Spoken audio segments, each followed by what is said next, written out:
ঈশ্বরের আশীর্বাদ আর তোমাদের ভালোবাসা এবং আশীর্বাদে আমার ছেলে এখন বেশ অনেকটাই ভালো আছে। তো এই যে এইমাত্র সকালে ঘুম থেকে উঠলো, তো ওর জন্য একটু লেবু আর নুন চিনি দিয়ে একটু শরবত বানিয়ে দিচ্ছি। মিছরির শরবত তো একদমই খেতে চায় না, তো সেই জন্য ভাবলাম একটু লেবু দিয়েই বানিয়ে দিই। ওই যে এখনকার বাচ্চারা মুখে স্বাদ না লাগলে কোনো কিছুই খেতে চায় না। এটা একটু নুন নুন মিষ্টি মিষ্টি টক টক লাগে, তো এটাই খেতে পছন্দ করে। তো তাই ওর জন্য একটু লেবু দিয়ে বানিয়ে দিলাম শরবতটা।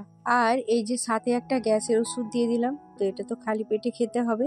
তো তাই সব কিছু খাওয়ার আগে আগে এই গ্যাসের ওষুধটা দিয়ে দিলাম ওকে। আর এখন এই যে দুজনের জন্য 2 কাপ চা করে নিলাম, লিকার চা। তো চা না খেলে কোনো কাজেই যেন এনার্জি পাওয়া যায় না, তো সেই জন্য আগে 2 কাপ চা করে নিলাম। তো চাটা খেয়ে দিয়ে তারপর বাকি কাজকর্মগুলো সারবো। কাজকর্ম বলতে সমস্ত কাজই তো আমার করা আছে। এখন অদ্রিজাকে পড়াবো, পড়িয়ে উঠে ওই ছাদের যে বিছানাটা আছে বিছানাটা গুছাবো। বাকি তো সমস্ত কাজই করে নিয়েছি। আর যেহেতু আগের দিন রাতে আমি রান্নাঘরে সমস্ত কাজ গুছিয়ে করে নিই, তো সেই জন্য সকালে আমার অতটা আর চাপ থাকে না। তো এখন দেখো এই যে চায়ের মধ্যে একটু মশলা দিয়ে দিলাম, আর ওই বিট লবণ আর লেবু, আর এই মশলাটা দিলে কিন্তু চা খেতে খুব সুন্দর লাগে, দারুণ টেস্ট হয়ে যায় চাটার। অদ্রিজাকে পড়াতে পড়াতে অফ ক্যামেরাতেই আমি এই কাজটি সেরে ফেলেছি। এই যে 2টো কাঁসার থালা 2টো বাটি ছিল, তো দুটোই এখন তেল পাতাতে করে মেজে নিয়েছি। আসলে তোমাদের দাদাভাই আর বাবু দুজনেই কিন্তু কাঁসার থালাতে খেতে ভীষণ পছন্দ করে।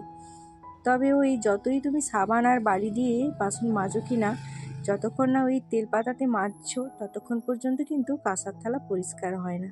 তো সেই জন্যই একটু তেল পাতায় করে মেজে নিলাম। আর এখন মেজে নিতে কিন্তু খুব সুন্দর পরিষ্কার হয়ে গেছে, একদম ঝকঝক তকতক করছে, একদম যেন মনে হচ্ছে নতুন কেনা হয়েছে। ওইদিকে বাবা ছেলে দুজনকেই খেতে দিয়ে এখন চলে এলাম ছাদে, আর বিছানাটাকে গুছিয়ে নিচ্ছি। তো এই কাজটাই আমার বাকি ছিল, তো এই কাজটা সেরেই যাব স্নান করতে। তো তাই এখন বিছানাটা গুছিয়ে নিই। আর তো চলো বন্ধুরা, এই বিছানা গুছাতে গুছাতে আজকের ইন্ট্রোটাও দিয়ে দিই। নমস্কার বন্ধুরা, শুভ সকাল। কেমন আছো তোমরা সবাই?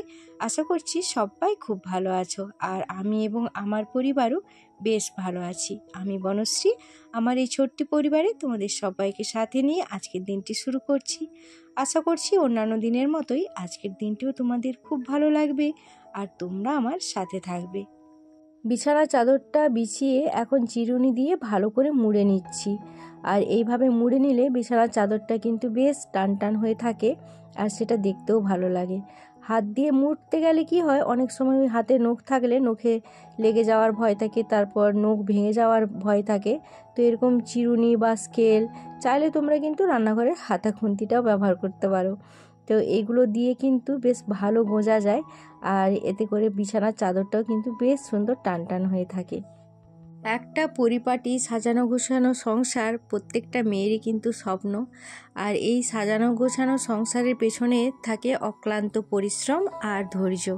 তো আমরা প্রত্যেকেই চাই যে আমাদের শোবার ঘর, আমাদের রান্নাঘর, আমাদের ঠাকুর ঘর, সব জায়গাটাই যেন একদম পরিপাটি, একদম ছিমছাম থাকে। আর সেটা তো আর এমনি এমনি হওয়া সম্ভব নয়, তার জন্য কিন্তু নিজেদেরকে অনেক পরিশ্রম করতে হবে, আর তার সাথে রাখতে হবে ধৈর্য। মাথা ঠান্ডা করে সমস্ত কাজ হিসাব করে করতে হবে, তবেই না হবে সুখের সংসার। তো এই যে দেখো, এখন বালিশগুলো দিয়ে বালিশের ওপরে ওই যে তোয়ালাগুলো ছিল তোয়ালাগুলো বিছিয়ে দিলাম। তবে ভাবছি এই তোয়ালাগুলো আর আমি আলমারিতে তুলে রাখবো না, এবার এগুলোকে ব্যবহার করব। আর কি বলতো, একটা মেয়ের শ্বশুরবাড়িতে এসে তার সবথেকে শান্তির জায়গা হলো তার নিজের শোবার ঘর, আর একটা হলো তার ঠাকুর ঘর। কারণ আমরা সারাদিন যতই পরিশ্রম করি না কেন, ক্লান্ত শরীরটা এলিয়ে দিই আমরা আমাদের এই শোবার ঘরে বিছানার উপর। সারাদিনের ক্লান্তি দূর করার জন্য এই জায়গাটা যেন একটু পরিষ্কার পরিচ্ছন্ন ছিমছাম থাকে, তবে সেটা একটা মানসিক শান্তিও পাওয়া যায়। এসে সারাদিনের ক্লান্তির পর যদি দেখি নিজের রুমটাই অগোছালো হয়ে আছে, এলোমেলো হয়ে আছে, সব জিনিসপত্র এলোমেলো হয়ে আছে, তখন কিন্তু মনের মধ্যে একটা বিরক্তি কাজ করে। তো আর সেটা তখন আর কোনো কিছুই আর ভালো লাগে না। আর তেমনি আমাদের ঠাকুরঘর যদি সাজানো গোছানো থাকে, তখন কিন্তু মনের মধ্যে একটা আলাদাই প্রশান্তি আসে। আর সত্যি কথা বলতে ওটা তো আমাদের একটা বলতে পারো আদালত। ওইখানে আমরা আমাদের মনের যত অভাব অভিযোগ সব কিছু নির্দ্বিধায় নির্ভয়ে বলতে পারি। তো এই দুটো জায়গাই হলো মেয়েদের সবথেকে শান্তিপ্রদ জায়গা। তো চলো এই ঘর পরিষ্কার করতে করতে একটা কমেন্টের রিপ্লাই দিয়ে দিই। উমার গল্পকথা থেকে একজন দিদিভাই আমাকে কমেন্ট করে জানতে চেয়েছো যে আমার ছেলের শরীর কেমন আছে এবং আমার ছেলে যে একটু ভালো আছে সেটাতে তুমি খুব খুশি হয়েছো। তো এটা শুনে সত্যি আমিও খুব খুশি হয়েছি যে তুমি আমার ছেলের জন্য এতটা ভেবেছো। তো তার জন্য তোমাকে জানাই অসংখ্য অসংখ্য ধন্যবাদ আর ভালোবাসা। তো তোমার কাছে একটি অনুরোধ করব যে এইভাবে আমার পাশে থেকো, আমার সাথে থেকো, আর বন্ধু হয়ে সারা জীবন পাশে থেকে যেও। তো এই যে দেখো, তারপরে এই যে মানি প্ল্যান্টের গাছগুলো থেকে অনেক কতদিন ধরেই ভাবছি যে ওইগুলোকে কেটে দেবো, কারণ অনেকটা লতিয়ে গেছে আর লতিয়ে নিচের দিকে ঝুঁকে গেছে। আর যেটা আমি যেটুকু জানি যে মানি প্ল্যান্টের গাছ নিচের দিকে ঝুঁকে গেলে সেটা কিন্তু ভালো না, সেটা শুভ না। সেই জন্য ওটাকে কেটে নিলাম, কেটে নিয়ে আবার নিচে কোনো একটা জায়গাতে লাগিয়ে নেব। বন্ধুরা, ফুল তুলে নিয়ে চলে এসেছি, এবার পুজোটা করব। আর ওইদিকে কিন্তু ভাতটা বসিয়ে দিয়ে এসেছি। আর কি বলো তো, আজকে অনেকটাই দেরি হয়ে গেছে। আমার তো প্রায় দিনই দেরি হয় একটু রান্না করতে। তো এই যে একটা গোলাপি জবা ফুটেছে, এটা গাছ থেকে তুলে নিয়ে চলে এলাম। তো চলো আগে পুজোটা করে নিই, কারণ পুজো করতে করতে ভিডিও করলে না অনেকটাই দেরি হয়। ওই বিভিন্ন অ্যাঙ্গেল থেকে ক্যামেরা সেট করে পুজো করতে গেলে অনেকটাই দেরি হয়। তো যাই হোক, চলো, আমার যা কিন্তু পুজো করে নিয়েছে। তো আমরা তো দুজনেই পুজো করি, কারণ যেহেতু আমাদের ঠাকুর এখনও এক জায়গায় আছে, তো ও ওর মতো করে পুজো করে আর আমি আমার মতো করে পুজো করি। তো চলো আগে পুজোটা সেরে নিই, তারপর কথা বলছি। দেখো বন্ধুরা, আমার পুজো কমপ্লিট হয়ে গেছে, আর তোমাদের সাথে একটু ফুল দিয়ে কীভাবে সাজিয়েছি একটু শেয়ার করে নিলাম। তো যে কটা ফুল তুলেছিলাম, গাছে তো অনেক ফুল, কিন্তু আজকে তোলার সময় হয়নি। তো যে কটা তুলেছিলাম সে কটা দিয়ে সুন্দর করে সাজিয়ে দিলাম। তো চলো এবার রান্নাঘরে যাই। বন্ধুরা, পুজো তো আমার কমপ্লিট হয়ে গেছে, এবার রান্নাঘরে গিয়ে রান্না করব।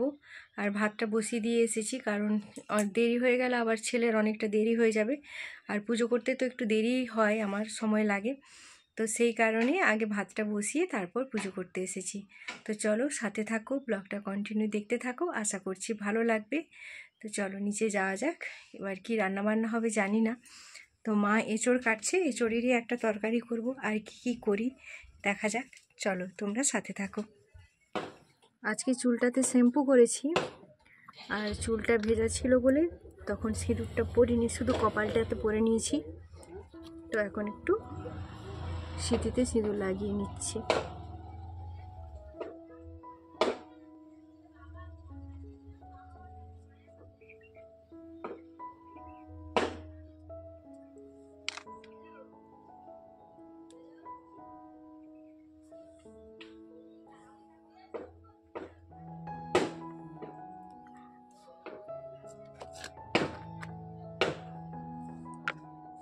তো এই যে দেখো, মা এখন এঁচড় কাটছে, আর মাকে একটা আলু দিয়ে দিলাম এঁচড়ে দেওয়ার জন্য।